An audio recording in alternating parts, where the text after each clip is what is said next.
నమస్తే, welcome to our channel. YSRCP వాళ్ళు చెయ్యి పెట్టని వ్యాపారమే ఉండదు. అది అక్రమ వ్యాపారం అయితే ఖచ్చితంగా వాళ్ళ హ్యాండ్ అయితే ఉండవలసిందే. అలాంటిదే చూడండి, వైసీపీ నేతల బెట్టింగ్ దందా. సో బెట్టింగ్ దందా అంటేనే మనకు గుర్తొచ్చేది అప్పట్లో ఎవరైతే మాజీ మంత్రి నెల్లూరు అనిల్ కుమార్ యాదవ్ ఉన్నారో ఆయన గుర్తుకొస్తారు. కాబట్టి ఆయన బెట్టింగ్ వ్యాపారం ఏమో మనకు తెలియదు, కానీ ఇక్కడ లేటెస్ట్ గా వైసీపీ నేతల బెట్టింగ్ దందా. 10 ఏళ్లుగా ఆన్లైన్ క్రికెట్ బెట్టింగ్, 10 సంవత్సరాలుగా అంటే అధికారంలో ఉన్నా లేకపోయినా వీళ్ళకి లెక్కే లేదు. సో 10 ఏళ్లుగా online cricket betting, Hyderabad, Vijayawada, Visakha కేంద్రాలుగా బిజినెస్. సో హైదరాబాదు మరియు విజయవాడ, వైజాగ్ కేంద్రాలుగా చేసుకుని వైఎస్ఆర్సీపీ నేతలు ఈ క్రికెట్ బెట్టింగ్ దందా అయితే నడుపుతా ఉన్నారు. ఎంతో మంది అభాగ్యులు ఈ బెట్టింగ్ మాయలో పడి లక్షల రూపాయలు పోగొట్టుకొని ఆత్మహత్యలు చేసుకోవడం కూడా ఈ మధ్య కాలంలో మనం గమనించాము. అలాంటి వ్యాపారమే చేస్తున్నారంటే ఇక్కడ చూడండి, పాలకొల్లులో 2 అరెస్టు, పరారిలో మరో 2.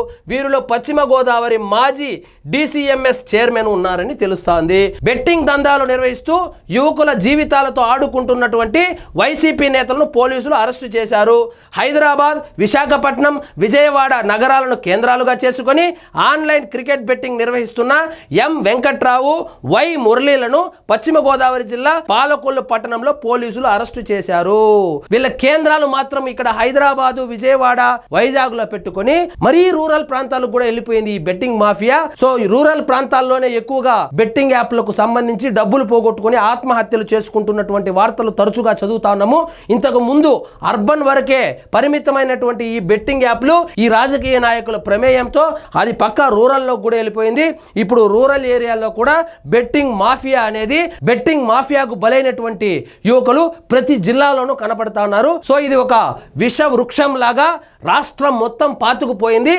అందులో ప్రధానంగా వైసీపీ నేతలు కీలకంగా ఈ బెట్టింగ్ దందాను నడిపిస్తున్నట్లు తెలుస్తుంది. ఇక్కడ చూడండి, ఇదే కేసులో ఉమ్మడి జిల్లా DCMS మాజీ చైర్మన్ వైసీపీ నేత ఎడ్ల తాతాజీతో పాటు ఆయన సోదరుడు నాగేశ్వరరావుపై కూడా కేసు నమోదు కాగా వారు పరారీలో ఉన్నారు. పరారీలో ఉండరు, వీళ్ళు ఎక్కడికి పోతారంటే నేపాల్కి పోతారు. చూసాం కదా, వల్లభనేని వంశీ అనుచరులు ఎక్కడికి పోయినారు? నేపాల్కి వెళ్ళినారు. ఎందుకంటే అక్కడైతే వీసా, పాస్పోర్ట్ అవసరం లేదని మెల్లగా నేపాల్కి అయితే చెక్కేస్తా ఉన్నారు. ఇక్కడ చూడండి, కేసు వివరాలను నర్సాపురం DSP శ్రీవేద విలేకరుల సమావేశంలో వెల్లడించారు. పాలకొల్లు పట్టణ పరిధిలోని పెనుమందం బైపాస్ రోడ్డు సమీపంలో ఉన్న ఒక ప్రైవేటు భవనంలో ఆన్లైన్ క్రికెట్ బెట్టింగ్ నిర్వహిస్తున్నట్లు సమాచారం రావడంతో దాడి చేశామన్నారు. ప్రధాన కార్యాలయాలు ఏమో హైదరాబాదు, విజయవాడ, వైజాగ్ వేదికగా నిర్వహిస్తారు. కానీ చిన్న చిన్న కార్యక్రమాలు అక్కడక్కడ చిన్న చిన్న ఇండ్లు బాడుక్కు తీసుకొని, ఇక్కడ చూడండి, పాలకొల్లులో ఒక ఇల్లును రెంట్కి తీసుకొని ఆ ఇంట్లో క్రికెట్ బెట్టింగ్ నిర్వహిస్తూ ఉంటే సమాచారం అందుకున్న వాళ్ళు అక్కడ పోయి అరెస్ట్ చేసినారు. అందులో 2 నిందితులను అదుపులోకి తీసుకున్నట్లు చెప్పారు. వారి నుంచి 2 ల్యాప్టాప్లు, 10 సెల్ ఫోన్లు, 33,000 నగదు స్వాధీనం చేసుకున్నారు. ఎడ్ల తాతాజీ, నాగేశ్వరరావు గత 10 ఏళ్లుగా బెట్టింగ్ రాకెట్ను నిర్వహిస్తున్నట్లు తెలిపారు. సో ఈ మొత్తం వ్యవహారం అంతా వైఎస్ఆర్సీపీ నేతల కనుసన్నల్లోనే జరుగుతోంది. ఈ బెట్టింగ్ రాకెట్కి అయితే పదవితో పని లేదు, అధికారంతో పని లేదు. ఎవరు అధికారంలో ఉన్నా వాళ్ళ దందా అయితే జరుగుతూనే ఉంది. ఇందులో ప్రధానంగా వైఎస్ఆర్సీపీ నేతలే కీలకంగా ఉన్నట్లు తెలుస్తోంది. ఈ మధ్య మచిలీపట్నం దగ్గర, అదేవిధంగా విజయవాడలో కూడా బెట్టింగ్ మాఫియాని అరెస్ట్ చేస్తే అది కూడా వైఎస్ఆర్సీపీ నాయకులకు సంబంధించిందే కావడము విశేషము. సో వైఎస్ఆర్సీపీ వాళ్ళు ఇప్పుడు అధికారం పోయిన తర్వాత ఈ బెట్టింగ్ నే వృత్తిగా ఎంచుకొని అభాగ్యుల జీవితాలతో అయితే ఆడుకుంటా ఉన్నారు.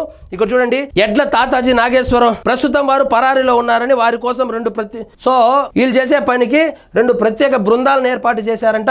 ఈ 2 బృందాలను ఏర్పాటు చేసి ఈ తాతాజీని, ఈ నాగేశ్వరరావు ఎవరు ఉన్నారు కదా, వీళ్ళని పట్టుకోవడానికైతే 2 బృందాలు గాలింపు చర్యలు అయితే చేపట్టారు. మరి చూద్దాం మరి ఎప్పుడు వాళ్ళు దొరుకుతారు. ఇదండి ఈ రోజు మన టాపిక్. మీకు ఈ వీడియో నచ్చినట్లయితే లైక్ చేయండి, షేర్ చేయండి. ఛానల్ మాత్రం సబ్స్క్రైబ్ చేసుకోవడం మర్చిపోవద్దు.